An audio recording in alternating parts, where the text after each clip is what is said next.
ಮಾಡಬೇಕು. ಈ ದಿನ ಇಂದು ಸಭೆ ಬಹಳ ವಿಶೇಷವಾದಂತಹ ದಿನ.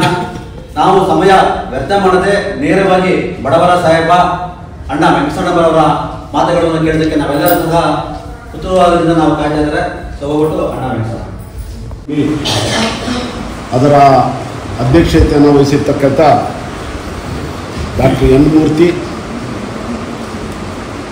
ದಲಿತ ಚಳವಳಿಯಲ್ಲಿ ಆರಂಭದಿಂದಲೂ ಹೋರಾಟಗಾರರ ಗುರುತಿಸಿಕೊಂಡು ಈಗಿನ ಬಾಬಾ ಸಾಹೇಬ್ ಅಂಬೇಡ್ಕರ್ ಕಟ್ಟಿರ್ತಕ್ಕಂಥ ರಿಪಬ್ಲಿಕನ್ ಪಾರ್ಟಿ ಆಫ್ ಇಂಡಿಯಾದ ಒಂದು ಬಣದ ಮುಖಂಡರಾಗಿ ಈ ಸಭೆಯ ಅಧ್ಯಕ್ಷತೆಯನ್ನು ವಹಿಸಿದ್ದಾರೆ. ಪ್ರಸ್ತುತ ವಿಷಯ ಕುರಿತಂತ ಅವರ ಪಾತ್ರಗಳು ಏನು ಅನ್ನೋದ್ರ ಬಗ್ಗೆ ಈ ಪುಸ್ತಕದಲ್ಲಿ ನಾನು ಎಷ್ಟು ಕಣ್ಣಾಡಿಸಿದ್ದೇನೆ. ಸಂಘಟನೆಗಳನ್ನು ಕೂಡ ಭಾಗವಹಿಸಿ ಈ ಮೀಟನ್ನು ಬಂದರೆ ಅವರು ಕೂಡ ಮಾತಾಡ್ತಾರೆ. ಈ ಗುಂಡುಮೇಲಿನ ಸಭೆ ಕರೆದಿರ್ತಕ್ಕಂಥದ್ದು ಇವತ್ತಿನ ದಲಿತ ಚಳುವಳಿಗಾರರಿಗೆ ತಮ್ಮ ದಲಿತ ಚಳುವಳಿಯ ಇತಿಹಾಸ ಗೊತ್ತಿರಲ್ಲ. ಒಬ್ಬರು ನಾಯಕರು ಕಾಣ್ತಾರೆ, ಅವ್ರು ಹೇಳೋದನ್ನು ಕೇಳ್ಕೊಂಡೇ ಹೋಗ್ತಾರೆ. ದಲಿತ ಚಳುವಳಿ ಯಾವುದೇ ದಲಿತ ಸಂಘಟನೆಯಲ್ಲಿ ಅದಕ್ಕೊಂದು ಭದ್ರವಾದ ಬುನಾದಿ ಬೇಕು ಅಂತ ಹೇಳಿದ್ರೆ ಅದಕ್ಕೆ ಬಾಬಾ ಸಾಹೇಬ್ ಅಂಬೇಡ್ಕರ್ ಹೇಳಿರ್ತಕ್ಕಂಥ ಸಂದೇಶ ಬಹಳ ಮುಖ್ಯ. ಪೂನಾ ಒಪ್ಪಂದಕ್ಕೂ ನಮಗೇನು ಸಂಬಂಧ ಅಂತ ಹೇಳಿ ನಮ್ಮ ದಲಿತ ನಾಯಕರಿಗೆ ಅನೇಕ ಜನ ಗೊತ್ತಿದೆ. ಪೂನಾ ಒಪ್ಪಂದ ಅನ್ನೋದ್ರ ಬಗ್ಗೆ ಯಾಕೆ ನಾವು ಆಸಕ್ತಿಯನ್ನ ಪಡ್ಕೋಬೇಕು ಅಂತ ಹೇಳಿದ್ರೆ, ದಲಿತ ಚಳವಳಿ ಅದರ ಇತಿಹಾಸ ಅಲ್ಲಿಂದ ಪ್ರಾರಂಭ, ಅದರ ಹಿಂದಕ್ಕೂ ಹೋಗುತ್ತೆ. ಅದರ ಹಿಂದಿನ ಇತಿಹಾಸವನ್ನು ಅಂಬೇಡ್ಕರ್ ಅಧ್ಯಯನ ಮಾಡಿಕೊಂಡು ಪೂನಾ ಒಪ್ಪಂದದ ಮೂಲಕ ದಲಿತ ಚಳವಳಿಯ ಹೋರಾಟಕ್ಕೆ ನಾಂದಿ ಆಗ್ತಾರೆ ಅನ್ನೋದನ್ನ ಪ್ರತಿ ದಲಿತ ಸಂಘಟನೆ ಮುಖಂಡರು ಅರ್ಥ ಮಾಡ್ತಾರೆ. ಪೂನಾ ಒಪ್ಪಂದ ಅನ್ನೋದು ಆಗಲೇ ಇದ್ದಿದ್ರೆ ಏನಾಗ್ತಾ ಇತ್ತು ಅಂತೇಳಿ ಪ್ರಶ್ನೆ ಮಾಡ್ಬೋದು. ಆ ಕಾರಣಕ್ಕಾಗಿ ವಿಶೇಷವಾಗಿ ಹೊಸದಾಗಿ ಬರ್ತಾ ಇರ್ತಕ್ಕಂಥ ಕಾರ್ಯಕರ್ತರು, ಯಾಕೆ ನಾವು ಹೆಸರು ಆರ್ಪೇಟ್ ಮಾಡ್ಕೊಳ್ತಾ ಇದ್ದೀವಿ, ಬೇರೆ ಸಂಘಟನೆಯ ಮುಖಂಡರಿಗೂ ಕಾರ್ಯಕರ್ತರು ಇದು ಅರ್ಥ ಆಗ್ತದೆ. ಅದೊಂದು ಉದ್ದೇಶಕ್ಕಾಗಿ ಇವತ್ತು ದಲಿತ ಸಂಘಟನೆಗಳ ನಿನ್ನೆ ಮೊನ್ನೆ ನಾವೆಲ್ಲರೂ ಕೂಡ ಕಾಕಿನಾಡದಲ್ಲಿದ್ವಿ. ಇದು ನಮ್ಮ ದಕ್ಷಿಣ ಭಾರತದ ಮುಖಂಡರ ಸಮಾವೇಶದಲ್ಲಿ ನಾವೆಲ್ಲ ಭಾಗವಹಿಸಿದ್ವಿ. ನನಗೆ 24 ಏನೋ ಇದೆ ಅಂತ ಹೇಳಿ ಕಾಡ್ತಾ ಇದ್ವಿ. ನಾವು ಆಕ್ಚುಲಿ ನಿನ್ನೆ ಬರಬೇಕಾಗಿತ್ತು, ಮೊನ್ನೆ ರಾತ್ರಿನೇ ಹೊರಟು ಈ ಕಾರ್ಯಕ್ರಮ ರೂಪಿಸಬೇಕು ಅಂತೇಳಿ ನಿನ್ನೆ ಅಂದ್ಕೊಂಡ್ವಿ. ಅದೃಷ್ಟವಶ ಈ ಸಭಾಂಗಣ ಸಿಕ್ತು. ಈ ಹಿನ್ನೆಲೆಯಲ್ಲಿ ನಡೆದಂತ ಹೋರಾಟ ಬ್ರಿಟಿಷರೇ ಭಾರತ ಬಿಟ್ಟು ತೊಲಗಿ ಅನ್ನೋ ಉತ್ತುಂಗದ ಹೋರಾಟಕ್ಕೆ ಹೋಗಿರ್ತದೆ. ನನ್ನ ಮಾತುಗಳನ್ನ ಇಲ್ಲಿ ದಾಖಲಿಸಿದ್ದೇನೆ. ನಾನು ಏನ್ ಮಾತಾಡ್ತಾ ಇದ್ದೇನೋ ಅದನ್ನ ಸಂಕ್ಷಿಪ್ತವಾಗಿ ದಾಖಲಿಸಿದ್ದೇನೆ. 2 ಪುಟದಲ್ಲಿ ದಯಮಾಡಿ ಅದನ್ನು ಆಮೇಲೆ ಓದ್ಕೊಳ್ಳಿ. ಬ್ರಿಟಿಷರೇ ಭಾರತ ಬಿಟ್ಟು ತೊಲಗಿ, ಸೈಮನ್ ವಾಪಸ್ ಹೋಗು, ಇಂಥ ಘೋಷಣೆಗಳ ಹಿನ್ನೆಲೆಯಲ್ಲಿ ಬಾಬಾ ಸಾಹೇಬ್ ಅಂಬೇಡ್ಕರ್ ಅವರು ಎಂಥ ಉತ್ತುಂಗದ ಹೋರಾಟಕ್ಕೆ ಕೈ ಹಾಕ್ತಾರೆ ಅಂತ ಹೇಳಿದ್ರೆ ತಾವೆಲ್ಲರೂ ಯೋಚನೆ ಮಾಡಬೇಕು. ಅವತ್ತಿನ ಪರಿಸ್ಥಿತಿ ಕರಾಳ ಅಸ್ಪೃಶ್ಯ ಪ್ರಕರಣಗಳು, ಅಸ್ಪೃಶ್ಯ ಆಚರಣೆ ಪ್ರಕರಣಗಳು, ಸ್ವಾತಂತ್ರ್ಯದ ಉನ್ಮಾದದಲ್ಲಿರ್ತಕ್ಕಂಥ ಭಾರತ ಎಂಥ ಉನ್ಮಾದದಲ್ಲಿತ್ತು. ಭಾರತದ ದಲಿತರ ಪರ ಬಂದಂತ ಸೈಮನ್ ಕಮಿಷನ್ ವಾಪಸ್ ಹೋಗಿ, ಸೈಮನ್ನೇ ವಾಪಸ್ ಹೋಗಿ ಅಂತ ಹೇಳತಕ್ಕಂಥದ್ದು, ಬ್ರಿಟಿಷರೇ ಭಾರತ ಬಿಟ್ಟು ತೊಲಗಿ ಅನ್ನೋ ಘೋಷಣೆ, ಇವೆಲ್ಲವೂ ಪ್ರಾರಂಭ ಆಗಿರುವಂತದ್ದು ದಲಿತರ ಉದ್ಧಾರಕ್ಕಾಗಲ್ಲ, ದಲಿತರ ದಮನಕ್ಕಾಗಿ ಅನ್ನೋದನ್ನ ನಾವೆಲ್ಲರೂ ಈ ಮಾತನ್ನ ತಮಗೆಲ್ಲ ಮನದಟ್ಟು ಮಾಡಿಕೊಡೋದಕ್ಕಾಗಿ ನಾನು ಈ ಹಿನ್ನೆಲೆಯನ್ನು ಸಂಕ್ಷಿಪ್ತವಾಗಿ ಹೇಳಿದ್ದೀನಿ. ಒಂದನೇದು ಸಪರೇಟ್ ಎಲೆಕ್ಟರೇಟ್, ಎರಡನೇದು ಸ್ಪೆಷಲ್ ಎಲೆಕ್ಟರೇಟ್. 2 ಮುಖ್ಯವಾಗಿ ಅದನ್ನು ನಾವು ಹೇಳಿದ, ಅದನ್ನು ಅದ್ರ ಬಗ್ಗೆ ವಿವರ ಹೇಳಕ್ ಹೋಗಲ್ಲ. ಉಳಿದಂತೆ ಎನ್ ಮೂರ್ತಿ ಮತ್ತು ಸ್ನೇಹಿತರು ಮಾತಾಡ್ತಾರೆ. ಈ ಸಪರೇಟ್ ಎಲೆಕ್ಟರೇಟ್ ಮತ್ತು ಸ್ಪೆಷಲ್ ಎಲೆಕ್ಟರೇಟ್ ಏನದು, ಇದ್ದಕ್ಕಿದ್ದಂಗೆ ವಿಶೇಷ ಚುನಾಯಕಗಳು, ವಿಶೇಷ ಪ್ರತ್ಯೇಕ ಚುನಾವಣೆಗಳು, ಇದರ ಬಗ್ಗೆ ದಲಿತ ಜನಾಂಗಗಳಿಗೆ ರಾಜಕೀಯ ಅಧಿಕಾರ ಬೇಕು, ಡಿಪ್ರೆಸ್ಡ್ ಕ್ಲಾಸಸ್ಗೆ ರಾಜಕೀಯ ಅಧಿಕಾರ ಬೇಕು, ರಾಜಕೀಯ ಹಕ್ಕು ಬೇಕು. ಇದು ಅದುವರೆಗೂ ಇರಲಿಲ್ಲ. ಅದರಲ್ಲಿ ಮೈನಾರಿಟೀಸ್ಗೆ ಕೊಡ್ತಾ ಇದ್ದಂತ ಮೀಸಲಾತಿ ವಿಚಾರ ಕೂಡ ರಾಜಕೀಯ ಅಧಿಕಾರದ ವಿಚಾರ. ಅದರ ಮುಂದುವರಿಕೆ ಭಾಗವಾಗಿ ಇಲ್ಲಿರ್ತಕ್ಕಂಥ ಡಿಪ್ರೆಸ್ಡ್ ಕ್ಲಾಸಸ್ಗೆ, ದಮನಿತರು ಅನ್ನೋದನ್ನ ಅರ್ಥ ಮಾಡ್ಕೊಂಡಿದ್ದೀವಿ. ಅದು ನಾನು ಒಂದೇ ವರ್ಡಲ್ಲಿ ಹೇಳೋದು ದಮನಿತರು. ಡಿಪ್ರೆಸ್ಡ್ ಕ್ಲಾಸಸ್ಗೆ ರಾಜಕೀಯ ಹಕ್ಕು ಬೇಕು, ರಾಜಕೀಯ ಅಧಿಕಾರ ಬೇಕು, ರಾಜಕಾರಣದಲ್ಲಿ ಆಡಳಿತದಲ್ಲಿ ಭಾಗಿಯಾಗಬೇಕು ಅನ್ನೋ ಮಹತ್ತರವಾದಂಥ ಪ್ರಸ್ತಾವನೆಯನ್ನು ಬಾಬಾ ಸಾಹೇಬ್ ಅಂಬೇಡ್ಕರ್ ರೌಂಡ್ ಟೇಬಲ್ ಅಲ್ಲಿ ಮಂಡಿಸಿದ್ದು. ಅದು ಇಲ್ಲಿ ಮ್ಯಾಕ್ಡೊನಾಲ್ಡ್ ಅವರು ಈ ಬಗ್ಗೆ ಆದೇಶ ಹೊರಡಿಸಿದಾಗ ಅಷ್ಟೊತ್ತಿಗಾಗಲೇ ಭಾರತ ಬಿಟ್ಟು ತೊಲಗಿ ಅನ್ನೋ ಹೋರಾಟದ ಹಿನ್ನೆಲೆಯಲ್ಲಿ ಪೂನಾದ ಯರವಾಡ ಜೈಲಲ್ಲಿ ಕೂತಿದ್ದಂತ ಗಾಂಧಿ ಅವರಿಗೆ ಇದು ಗೊತ್ತಾಗಿ ಇನ್ನೇನು ಇಲ್ಲಿರ್ತಕ್ಕಂಥ ದಲಿತರಿಗೆ, ದಮನಿತರಿಗೆ ರಾಜಕೀಯ ಹಕ್ಕುಗಳು ಸಿಕ್ಕಿಬಿಡ್ತವೆ, ಮೇಲ್ಜಾತಿಯವರೆಗೂ ಓಟ್ ಹಾಕ್ಬೋದು, ಅವರನ್ನು ಕೂಡ ತಾವೇ ಆಯ್ಕೆ ಮಾಡ್ಬೋದು, ದಲಿತರ ಪ್ರತಿನಿಧಿಗಳನ್ನ ದಲಿತರೇ ಆಯ್ಕೆ ಮಾಡ್ತಕ್ಕಂಥ ರಾಜಕೀಯ ಹಕ್ಕು ಸಿಗಬೇಕು ಅನ್ನೋದು ಮೂಲ ತಿರುವು. ಯೋಚನೆ ಮಾಡಿ, ಅವತ್ತಿನ ಪರಿಸ್ಥಿತಿಯಲ್ಲಿ ಆ ಬೇಡಿಕೆಯನ್ನು ಸಹಿಸಿಕೊಳ್ಳಲಾರದೆ ಗಾಂಧಿಯವರು ಇದನ್ನು ವಾಪಸ್ ತರಬೇಕು, ಈ ಆದೇಶವನ್ನು ರದ್ದು ಮಾಡಬೇಕು ಅಂತೇಳಿ ಸತ್ಯಾಗ್ರಹ ಹೂಡ್ತಾರೆ. ಮನೆಯಲ್ಲ ಸರ್ಕಾರ ಮಾಡೇ ಮಾಡ್ತೀವಿ ಅಂತಾರೆ. ಅದಾದ ನಂತರ ಬನ್ನಿ ಅವ್ರು ಹೇಳ್ಕೊಟ್ರೋ ಗೊತ್ತಿಲ್ಲ ಗಾಂಧಿ ಅವ್ರಿಗೆ, ನೀವು ಈ ಆದೇಶವನ್ನು ರದ್ದುಪಡಿಸಲಿಲ್ಲ ಅಂತ ಹೇಳಿದ್ರೆ ನಾನು ಅಮರನಾಥ ಉಪವಾಸ ಸತ್ಯಾಗ್ರಹ ಕೈಗೊಳ್ತೇನೆ. ದಲಿತ ಜನಾಂಗಗಳಿಗೆ ಕೊಟ್ಟಂತ ವಿಶೇಷ ರಾಜಕೀಯ ಹಕ್ಕುಗಳನ್ನ ದಮನಿಸುವ ಷಡ್ಯಂತ್ರವಾಗಿ ಈ ಪೂನಾದಲ್ಲಿ ಯರವಾಡ ಜೈಲಲ್ಲಿ ಅಮರನಾಥ ಉಪವಾಸ ಸತ್ಯಾಗ್ರಹ ತನ್ನ ಪ್ರಾಣವನ್ನೇ ಒತ್ತಿಯಾಗಿರ್ತಕ್ಕಂಥ ಸ್ಥಿತಿಗೆ ತಲುಪ್ತಾರೆ. ಬಹಿರಂಗ ಚರ್ಚೆ ಆಗುತ್ತೆ. ಗಾಂಧಿಯವರ ಪ್ರಾಣ ಹೋದ್ರೆ ಅದಕ್ಕೆ ಕಾರಣ ಬಾಬಾ ಸಾಹೇಬ್ ಅಂಬೇಡ್ಕರ್ ಅಂತೇಳಿ ಆರೋಪ ಮಾಡ್ತಾರೆ. ಕೊನೆಗೆ ನಾನು ಸತ್ತಾದರೂ ಸಾಯ್ತೀನಿ, ದಲಿತರಿಗೆ ಈ ರಾಜಕೀಯ ವಿಶೇಷ ಹಕ್ಕುಗಳನ್ನು ಕೊಡಲ್ಲ ಅಂತೇಳಿ ಹಠ ಹಿಡಿದು ಇನ್ನೇನು ಗಾಂಧಿಯವರ ಪ್ರಾಣ ಹೋಗುತ್ತೆ ಅನ್ನೋ ಹಂತ ತಲುಪಿದಾಗ ಅವರ ಪತ್ನಿ ಕಸ್ತೂರಿಬಾ ಅವರು ಬಾಬಾ ಸಾಹೇಬ್ ಅಂಬೇಡ್ಕರ್ ಅವರ ಹತ್ರ ಬಂದು ಸೆರೆಗೊಡ್ಡಿ ನನ್ನ ಪತಿಯ ಪ್ರಾಣವನ್ನು ಉಳಿಸಿ ಅಂತೇಳಿ ಕೇಳ್ಕೊಂತಾರೆ. ಅಷ್ಟೊತ್ತಿಗೆ ಕಾಂಗ್ರೆಸ್ನ ಆಗಿನ ಹಿರಿಯ ಮುಖಂಡರಾಗಿದ್ದಂಥ ಮದನ್ ಮೋಹನ್ ಮಾಳವ್ಯ ಮತ್ತು ತಂಡ, ದೊಡ್ಡ ದೊಡ್ಡ ಲೀಡರ್ಗಳ ತಂಡ ಬಾಬಾ ಸಾಹೇಬ್ ಅಂಬೇಡ್ಕರ್ ಮೇಲೆ ಅತೀವವಾದಂಥ ಒತ್ತಡ ತರ್ತಾರೆ. ದಲಿತ ಜನಾಂಗಗಳ ಮೇಲೆ ನಡೆಯಬಹುದಾದಂಥ ದಾಂಧಲೆಗಳು, ಹಿಂಸಾರೂಪದ ದಾಂಧಲೆಗಳು ಏನಾಗಬಹುದು, ಗಾಂಧಿ ಸತ್ತರೆ ಅಂತೇಳಿ ದೊಡ್ಡ ಒಂದು ಆತಂಕಕಾರಿ ವಾತಾವರಣವನ್ನು ಸೃಷ್ಟಿ ಮಾಡ್ತಾರೆ. ಬಾಬಾ ಸಾಹೇಬ್ ಅಂಬೇಡ್ಕರ್ ಬಹಳ ಗಂಭೀರವಾಗಿ ಯೋಚನೆ ಮಾಡ್ತಾರೆ. ಅವರಿಗೆ ಗಾಂಧಿ ಪ್ರಾಣ ಮುಖ್ಯನೋ ದಲಿತ ಜನಾಂಗಗಳ ಭವಿಷ್ಯ ಮುಖ್ಯನೋ ಅನ್ನೋ ಬಹಳ ದೊಡ್ಡ ಸಂಕಷ್ಟದ ಸ್ಥಿತಿಯನ್ನ ನಿರ್ಮಾಣ ಮಾಡ್ತಾರೆ. ಕಸ್ತೂರಿಬಾ ಒಂದು ಬೇಡದಾಗ ಬಾಬಾ ಸಾಹೇಬ್ ಅಂಬೇಡ್ಕರ್ ಅವರು ಬಹಳ ಗಂಭೀರವಾಗಿ, ಆಳವಾಗಿ, ಆತಂಕಕ್ಕೊಳಗಾಗಿ ಭಯಾನಕ ಪರಿಸ್ಥಿತಿಯನ್ನು ಎದುರಿಸ್ತಕ್ಕಂಥ ದೃಶ್ಯಗಳನ್ನು ಮನಗೊಂಡು ಒಂದು ತೀರ್ಮಾನಕ್ಕೆ ಬರ್ತಾರೆ. ನಾಳೆ ದಲಿತರ ಮೇಲೆ ಆಗಬಹುದಾದಂಥ ಹಿಂಸಾರೂಪ ಯಾವ ಪ್ರಕಾರದಲ್ಲಿರ್ತದೆ, ಸ್ವಾತಂತ್ರ್ಯ ಚಳವಳಿಯಲ್ಲಿ ಉನ್ಮಾದದಲ್ಲಿರ್ತಕ್ಕಂಥ ಇಡೀ ಭಾರತೀಯರು ಇಂಥದಕ್ಕೇನಾದರೂ ಅವಕಾಶ ಕೊಟ್ಟರೆ ನಾಳೆ ದಲಿತರ ಪರಿಸ್ಥಿತಿ ಏನಾಗುವುದು ಅನ್ನೋದನ್ನ ಬಹಳ ದೂರ ದೃಷ್ಟಿಯಲ್ಲಿ ಚಿಂತಿಸಿ ಕೊನೆಗೆ ಒಂದು ರಾಜಿ ಸೂತ್ರಕ್ಕೆ ಬರ್ತಾರೆ. ಆ ರಾಜಿ ಸೂತ್ರವೇ ಪೂನಾ ಪ್ಯಾಕ್ಟ್.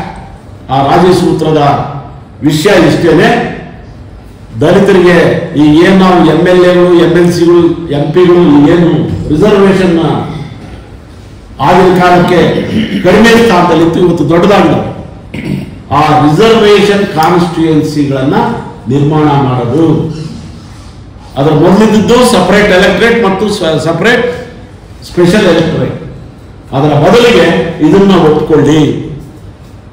ಅಂದ್ರೆ ದಲಿತ ಜನಾಂಗಗಳನ್ನ ಶಾಶ್ವತವಾಗಿ ಆಳುವ ಪಕ್ಷಗಳ, ಮೇಲ್ಜಾತಿಯ ಆಳುವ ಪಕ್ಷಗಳ ಗುಲಾಮರನ್ನಾಗಿ ಉಳಿಸತಕ್ಕಂಥ ಒಂದು ದೊಡ್ಡ ಷಡ್ಯಂತ್ರ. ಅದಕ್ಕೆ ವೆಂಕಟರಮಣಪ್ಪ ಅವರು ಮಾತಾಡುವಾಗ ಬಾಬಾ ಸಾಹೇಬ್ ಅಂಬೇಡ್ಕರ್ ಅವರು ಈ ಒಪ್ಪಂದಕ್ಕೆ ಸಹಿ ಹಾಕುವಾಗ ಕಣ್ಣೀರು ಇಟ್ಟು ಸಹಿ ಹಾಕ್ತಾರೆ. ಕಣ್ಣೀರು ಸುರಿಸುತ್ತಲೇ ಹೊರಗೆ ಬರ್ತಾರೆ, ಸಹಿ ಮಾಡಿ. ಇದಕ್ಕೆ ಯಾಕೆ ಪ್ಯಾಕ್ಟ್ ಅಂತ ಕರೀತಾರೆ? ಇದಕ್ಕೆ ಸಣ್ಣದಾಗಿ ಒಂದು ಕರಾರ ಅಥವಾ ಒಂದು ಒಪ್ಪಂದ ಅಂತ ಮಾಡಬಹುದು. ಎರಡು ದೇಶಗಳ ಮಧ್ಯೆ ಯುದ್ಧ ನಡೆದಾಗ ಒಂದು ಶಾಂತಿ ಒಪ್ಪಂದ ಆಗುತ್ತೆ. ಸೌಹಾರ್ದಯುತವಾಗಿ ಅದು ಒಪ್ಪಂದಕ್ಕೆ ಬರಬೇಕಂತೂ ಎರಡೂ ಯುದ್ಧಗಳ ಮುಖಂಡರನ್ನ ಸೇರಿಸಿ, ರಾಜ್ಯಗಳನ್ನ ಸೇರಿಸಿ ಒಪ್ಪಂದ ಏರ್ಪಡುತ್ತೆ. ಅದನ್ನ ಎರಡು ದೇಶಗಳ ಮಧ್ಯೆ ನಡೀತಕ್ಕಂಥ ಕರಾರನ್ನೇ ಪ್ಯಾಕ್ಟ್ ಅಂತ ಕರೆಯುತ್ತೆ. ಇಲ್ಲಿ ಎಲ್ಲಿದ್ದಾವೆ ಎರಡು ದೇಶಗಳು? ಇದಾವ ಇರೋ ಎರಡು ದೇಶಗಳಿದ್ದಾವೆ. ಒಂದು ದಲಿತ ಜಗತ್ತು, ಮತ್ತೊಂದು ಮೇಲ್ಜಾತಿಗಳ ಸಮಾಜ. ಗಾಂಧಿ ಮೇಲ್ಜಾತಿಗಳ ವಕ್ತಾರರಾಗಿ ವಾದ ಮಾಡಿ ಗೆಲ್ಲುತ್ತಾರೆ. ಬಾಬಾ ಸಾಹೇಬ್ ಅಂಬೇಡ್ಕರ್ ಅವರು ಕೆಳಜಾತಿಗಳ ಪರಾಭವಕ್ಕೆ ಹೋಗ್ತಾರೆ, ಸೋಲ್ತಾರೆ. ಬಾಬಾ ಸಾಹೇಬ್ ಅಂಬೇಡ್ಕರ್ ಇವರು ಗೆಲ್ತಾರೆ.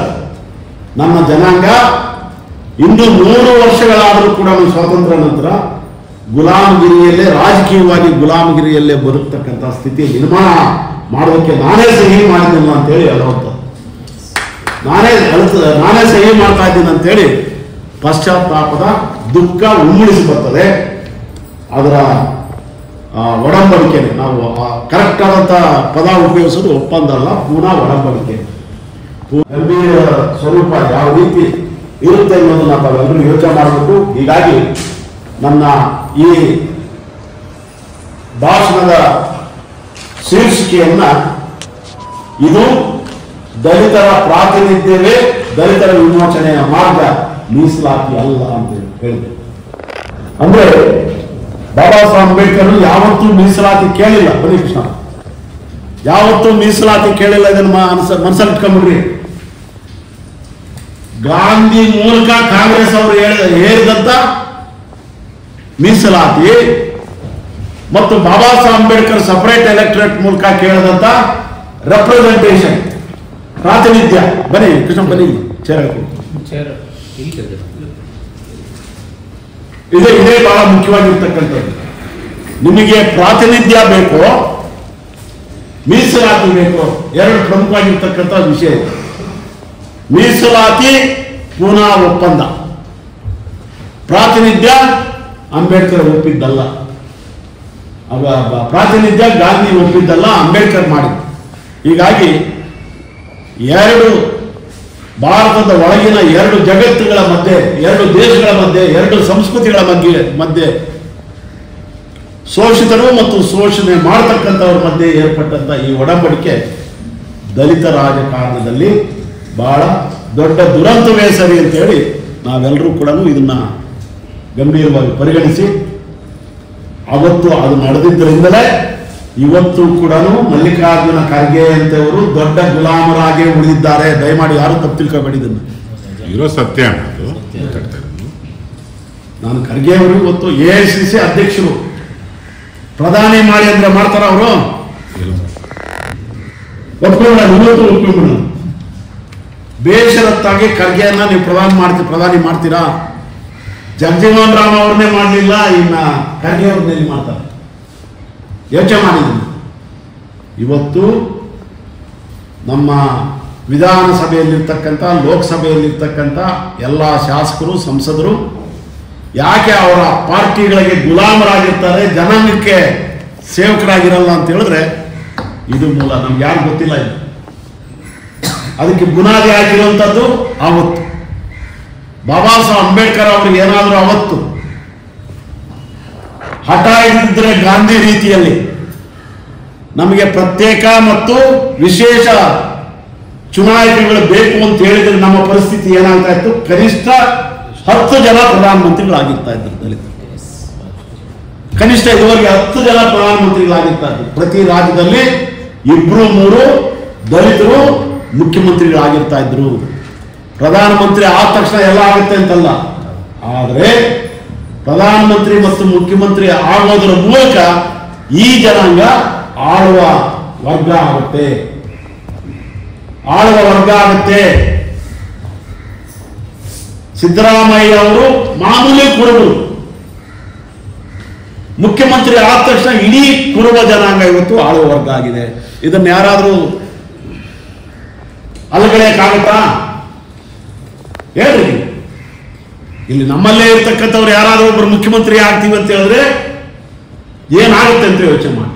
ಅಂದ್ರೆ ಬಾಬಾ ಸಾಹೇಬ್ ಅಂಬೇಡ್ಕರ್ ಅವರಿಗೆ ಅಂತ ದೂರದೃಷ್ಟಿ ಆಗಲೇ ಇದ್ದು ದಲಿತರು ಯಾವುದೇ ಕಾರಣಕ್ಕೂ ಗುಲಾಮಗಿರಿ ರಾಜಕಾರಣದಲ್ಲಿ ಇರಬಾರ್ದು ಅಂತೇಳಿ ಅವತ್ತು ಹೇಳಿದಂತ ಮಾತು ಇವತ್ತಿಗೂ ಕೂಡ ಸತ್ಯವಾಗಿ ಉಳಿದಿದೆ. ಅದಕ್ಕಾಗಿನೇ SC/ST ಶಾಸಕರು ಗುಲಾಮರಾಗಿ ಉಳಿದಿದ್ದಾರೆ. ಆ SC/ST ಶಾಸಕರ ಗುಲಾಮಗಿರಿಯನ್ನ ವಿಮೋಚನೆಗೊಳಿಸುವಂತ ಹೋರಾಟನೇ ಪೂನಾ ಒಪ್ಪಂದ.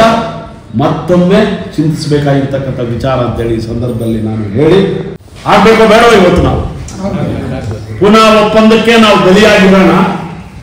ಇದುವರೆಗೂ ಅದೇ ಮಾಡಿದ್ದೀವಿ. ಆಗೊಮ್ಮೆ ಈಗೊಮ್ಮೆ ಅಂತ ದನಿ ಕೇಳಿಬಂತು.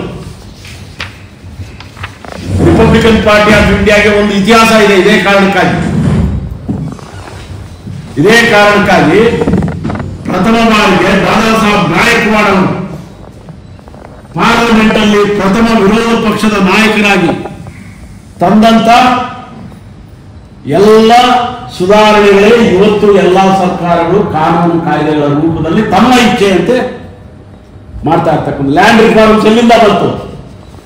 ದೇವರಾಜ ಅರಸು ಕೊಟ್ಟಿದ್ದಲ್ಲ, ಗಾಂಧಿ ಕೊಟ್ಟಿದ್ದಲ್ಲ, ಅದು ದಾದಾ ಸಾಹೇಬ್ ಗಾಯಕ್ವಾಡ್ ಮೊದಲನೇ ವಿರೋಧ ಪಕ್ಷದ ನಾಯಕರು. ಇವತ್ತು ರಾಹುಲ್ ಗಾಂಧಿ ಕೂತ್ಕೊಂತ ಇದ್ದಾರೆ ಆ ಜಾಗದಲ್ಲಿ. ಹಿಂದೆ ವಾಜಪೇಯಿ ಕೂತ್ಕೊಂಡಿದ್ರು, ಚರಣ್ ಸಿಂಗ್ ಕೂತ್ಕೊಂಡಿದ್ರು. ಹಿಂದೆ ಅಂತ ಜಾಗದಲ್ಲಿ ಪ್ರಥಮ ವಿರೋಧ ಪಕ್ಷದ ನಾಯಕರಾಗಿ ರಿಪಬ್ಲಿಕನ್ ಪಾರ್ಟಿ ಆಫ್ ಇಂಡಿಯಾದ ಪ್ರಣಾಳಿಕೆಯನ್ನ ಆಡಳಿತದಲ್ಲಿ ಅನುಷ್ಠಾನ ತರ್ತಕ್ಕಂಥ ಒಂದು ಪೂನಾ ಒಪ್ಪಂದದ ಹಿನ್ನೆಲೆಯ ಬೇಡಿಕೆಗಳನ್ನ ಬಾಬಾ ಸಾಹೇಬ್ ಅಂಬೇಡ್ಕರ್ ದುಂಡು ಮೇಜಿನ ಸಭೆಯಲ್ಲಿ ಪ್ರಸ್ತಾಪ ಮಾಡಿದಂತ ಎಲ್ಲಾ ಬೇಡಿಕೆಗಳನ್ನ ರಿಪಬ್ಲಿಕನ್ ಪಾರ್ಟಿ ಆಫ್ ಇಂಡಿಯಾ ಮೊಟ್ಟ ಮೊದಲ ಬಾರಿಗೆ ಪಾರ್ಲಿಮೆಂಟ್ ಅಲ್ಲಿ ಮಂಡಿಸಿ ಅದರ ಮುಂದುವರಿಕೆಯ ಭಾಗವಾಗಿ ಕಾನೂನು ಕಾಯ್ದೆಗಳು ಇವತ್ತು ನಡೀತಾ ಇರ್ತವೆ. ಎಲ್ಲಾ ಸ್ಕೀಮ್ಗಳು ಅದು ದಲಿತರ ಪರ ಇರ್ಬೋದು, ದಲಿತೇತರ ಪರ ಇರ್ಬೋದು. ದಿ ವೆರಿ ರಿಸರ್ವ್ ಬ್ಯಾಂಕ್ ಅನ್ನೋದು ಕೂಡ ಬಾಬಾ ಸಾಹೇಬ್ ಅಂಬೇಡ್ಕರ್ ಭಾರತಕ್ಕೆ ಕೊಟ್ಟಂತ ಅಭಿವೃದ್ಧಿಯ ಮೊದಲನೇ ಪ್ರಯತ್ನ. ಇಂಥವು ನೀರಾವರಿ ತಗೊಳ್ರಿ, ವ್ಯವಸಾಯ ತಗೊಳ್ರಿ, ಲ್ಯಾಂಡ್ ರಿಫಾರ್ಮ್ಸ್ ತಗೊಳ್ಳಿ, ಕರೆಂಟ್ ತಗೊಳ್ರಿ, ಇಂಥ ಎಲ್ಲದರಲ್ಲೂ ಕೂಡ ಬಾಬಾ ಸಾಹೇಬ್ ಅಂಬೇಡ್ಕರ್ ಅವರು ಏನಾದರೂ ಅವತ್ತು ಪೂನಾ ಒಪ್ಪಂದಕ್ಕೆ ಸಹಿ ಹಾಕದೇ ಇದ್ದಿದ್ರೆ ದಲಿತ ಜನಾಂಗಗಳ ಆಳುವ ವರ್ಗವಾಗಿ ಮಾರ್ಪಟ್ಟು ಅದರ ನಾಯಕರಾಗಿದ್ರೆ ಮೊಟ್ಟ ಮೊದಲನೇ ಪ್ರಧಾನಿ ಯಾರಾಗ್ತಾ ಇದ್ದಾರೆ ಅಂದ್ರೆ ಬಾಬಾ ಸಾಹೇಬ್ ಅಂಬೇಡ್ಕರ್ ಅಂತ. ಬಾಬಾ ಸಾಹೇಬ್ ಅಂಬೇಡ್ಕರ್ ಆಗ್ತಾ ಇದ್ರು. ಪ್ರಬುದ್ಧ ಭಾರತ ನಿರ್ಮಾಣಕ್ಕೆ ನಾಂದಿ ಆಗ್ತಾ ಇದ್ರು. ಈಗ ನಾವು ಯಾಕೆ ಪೂನಾ ಒಪ್ಪಂದದ ಒಡಂಬಡಿಕೆ ಅಥವಾ ಪೂನಾ ಪ್ಯಾಕ್ಟ್ ಬಗ್ಗೆ ಮಾತಾಡಬೇಕಂದ್ರೆ ನಾವು ಮತ್ತೆ ಮರುಚಿಂತನೆ ಮಾಡಬೇಕು. ಇದ್ರ ಬಗ್ಗೆ ಮರು ಹೋರಾಟಕ್ಕೆ ನಾವು ಚಾಲನೆ ಕೊಡಬೇಕು. ಈ ಕಾರಣಗಳಿಗಾಗಿ ನಾನು ಈ ವಿಷಯವನ್ನ 24/9/1932 ಜ್ಞಾಪಕ ಇಟ್ಕೋಬೇಕಾಗಿರ್ತಕ್ಕಂಥದ್ದೇನು ಇತಿಹಾಸನೇ ಏನು ಗೊತ್ತಾಗಲ್ಲ ನಮ್ಗೆ. ನನ್ನ ನಮ್ಮಪ್ಪ ಏನ್ ಮಾಡದ, ನಮ್ಮ ತಾತ ಏನು ಮಾಡದ, ಅದೇ ಇತಿಹಾಸ ನಮ್ಗೆ,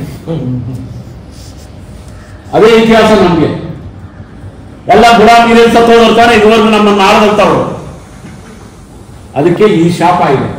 ಆ ಶಾಪ ವಿಮೋಚನೆಗಾಗಿ ನಾವು ಇವತ್ತು ಪೂನಾ ಒಪ್ಪಂದದ ಈ ಕರಾಳ ಒಡಂಬಡಿಕೆಯನ್ನು ಧಿಕ್ಕರಿಸ್ತಕ್ಕಂಥ ಕೆಲಸಕ್ಕೆ ನಾವು ತಯಾರಾಗಬೇಕು. ಬಾಬಾ ಸಾಹೇಬ್ ಅಂಬೇಡ್ಕರ್ ಬ್ರಿಟಿಷ್ ಸರ್ಕಾರದ ಮುಂದೆ ಮಂಡಿಸಿದಂಥ ಬೇಡಿಕೆಗಳನ್ನು ಮತ್ತೆ ನಾವು ಮರುಚಾಲನೆಗೆ ಕೊಡಬೇಕು. ಮರು ಹೋರಾಟಕ್ಕೆ ಅವಕಾಶ ಮಾಡಿಕೊಳ್ಳುವುದರ ಮೂಲಕ ದಲಿತ ರಾಜಕಾರಣ ಆರಂಭ ಆಗೋದಕ್ಕೆ ನಾವೆಲ್ಲರೂ ಸನ್ನದ್ಧರಾಗೋಣ ಅಂತೇಳಿ ಈ ಸಂದರ್ಭದಲ್ಲಿ ಹೇಳಿ